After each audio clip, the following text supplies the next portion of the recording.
तर नमस्कार, आज होती अंगारकी चतुर्थी. कामावरून आल्यानंतर चहा वगैरे घेतला आणि देवाची दिवाबत्ती केली. तर आरो म्हटलं मलाही तुझ्या व्हिडिओमध्ये यायचं आहे आज, तर त्यालाही घेतलं थोडंसं.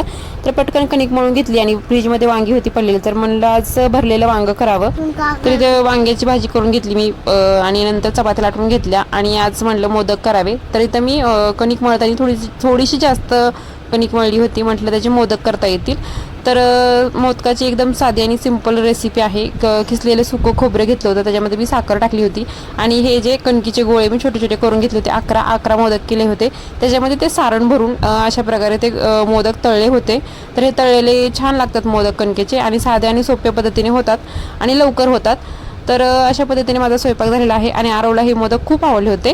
तर आता भांडी वगैरे घासून घेते आणि चंद्रोदय उशीर आहे. आणि चला भेटूया अशाच नवीन छानशा व्हिडिओमध्ये. तुम्हाला जर व्हिडिओ आवडला असेल लाईक करा, शेअर करा आणि माझ्या चॅनलवर जर नवीन असताल तर चॅनलला सबस्क्राईब करायला विसरू नका.